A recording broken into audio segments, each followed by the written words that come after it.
Hi hello ಎಲ್ರಿಗೂ ನಮಸ್ಕಾರ. ರಚನಾ creative cooking ಚಾನಲ್ಗೆ ಸ್ವಾಗತ. ನಾನಿವತ್ತೊಂದು ಒಳ್ಳೆ ಸಾಂಬಾರ್ ರೆಸಿಪಿನ ತೋರಿಸ್ತಾ ಇದ್ದೀನಿ. ಒಂದು 5 ನಿಮಿಷದಲ್ಲೇ ಮಾಡ್ಕೊಂಬಿಡ್ಬೋದು. ಅನ್ನಕ್ಕೆ, ಬಿಸಿ ಬಿಸಿ ಅನ್ನಕ್ಕೆ ಮತ್ತು ಮುದ್ದೆಗೆ ತುಂಬ ಚೆನ್ನಾಗಿರುತ್ತೆ. ಇದು ಕಾಯಿ ಬಜ್ಜಿ ಅಂತ ಹೆಸರು, ಮೆಂತ್ಯ ಸಾರು ಅಂತಲೂ ಹೇಳ್ಬೋದು. ನೋಡೋಣ ಬನ್ನಿ ಯಾವ ರೀತಿ ಮಾಡೋದು ಅಂತ.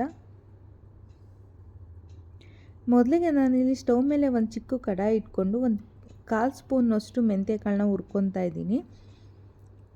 ಆ್ಯಕ್ಚುಲಿ ಸಾಂಬಾರ್ಗೆ ಇದೇನೇ ರುಚಿ ಕೊಡೋದು. ಒಂದು 1/4 ಸ್ಪೂನ್ ಆದರೆ ಸಾಕು, ಜಾಸ್ತಿ ಹಾಕ್ಕೊಂಡ್ರೆ ಕಹಿ ಆಗುತ್ತೆ. ಹಾಗೆ ಇಲ್ಲಿ ನಾನೊಂದು ಮಿಕ್ಸಿ ಜಾರ್ನ ತೊಗೊಂಡಿದ್ದೀನಿ. 1 ಕಪ್ಪು ಹಸಿ ತೆಂಗಿನಕಾಯಿ ತುರಿನ ಹಾಕ್ಕೊತಾ ಇದ್ದೀನಿ. ತೆಂಗಿನಕಾಯಿ ತುರಿ ಆದರೂ ಹಾಕ್ಕೋಬೋದು ಅಥವಾ ಈ ಥರ ಕಟ್ ಮಾಡಿ ಆದರೂ ಹಾಕ್ಕೋಬೋದು. ಹಾಗೆ 1 ಈರುಳ್ಳಿ, ಹುರಿದಿಟ್ಕೊಂಡಿರೋಂಥ ಮೆಂತ್ಯ ಹಾಕ್ಕೊಂಡಿದ್ದೀನಿ.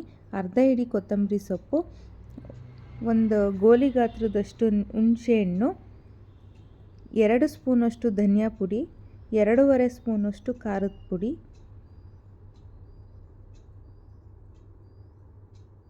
ಹಾಗೆ ಒಂದು ಅರ್ಧ ಸ್ಪೂನಷ್ಟು ಅರಿಶಿನದ ಪುಡಿ, ಸಿಪ್ಪೆ ಸುಲ್ಕೊಂಡಿರೋವಂಥ ಬೆಳ್ಳುಳ್ಳಿನೂ ಹಾಕ್ಕೊಂಡಿದ್ದೀನಿ. ಒಂದು 8ರಿಂದ 10 ಎಸ್ಳು ಹಾಕ್ಕೊಂಡ್ರೆ ಸಾಕು. ಇದು ಸಣ್ಣದು, ದೊಡ್ಡದಾದರೆ ಸ್ವಲ್ಪ ಹಾಕ್ಕೊಳ್ಳಿ. ಹಾಗೆ ಇದು ರುಬ್ಬಕ್ಕೆ ಎಷ್ಟು ಬೇಕೋ ಅಷ್ಟು ನೀರು ಹಾಕ್ಕೊಂಡು ಈ ಥರ ರುಬ್ಕೊಂಬಂದಿದ್ದೀನಿ ನೋಡಿ ನುಣ್ಣಗೆ. ಇಷ್ಟೇ ಇದು. ಈಗ ಒಗ್ಗರಣೆ ಹಾಕ್ಕೊಳ್ಳೋಣ. ಸ್ಟವ್ ಮೇಲೆ ಒಂದು ಪಾತ್ರೆ ಇಟ್ಕೊಂಡು 2 ಸ್ಪೂನ್ ಎಣ್ಣೆ ಹಾಕ್ಕೊಂಡಿದ್ದೀನಿ. ನಾನಿಲ್ಲಿ ಕೊಬ್ಬರಿ ಎಣ್ಣೆ ಬಳಸಿದ್ದೀನಿ. ಹಾಗೆ ಒಂದು ಅರ್ಧ ಸ್ಪೂನು ಸಾಸಿವೆ, ಅರ್ಧ ಸ್ಪೂನ್ ಜೀರಿಗೆ. ಸಾಸಿವೆ ಎಲ್ಲ ಸಿಡಿದ ನಂತರ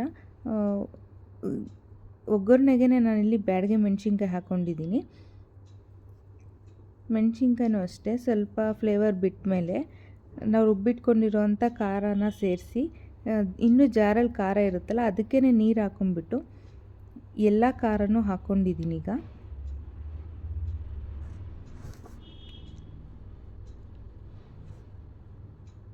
ನಮಗೆ ಎಷ್ಟು ತೆಳ್ಳಗೆ ಬೇಕೋ ಅಷ್ಟು ಮಾಡ್ಕೋಬೋದು.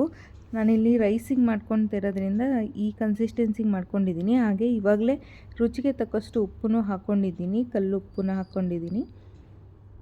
ಚೆನ್ನಾಗಿ ಕುದಿಸ್ಕೊಬೇಕಿದು. ಎಲ್ಲ ಹಸಿ ಪದಾರ್ಥನೇ ಹಾಕಿ ರುಬ್ಬಿರೋದ್ರಿಂದ ಹಸಿ ಸ್ಮೆಲ್ ಇರಬಾರ್ದು.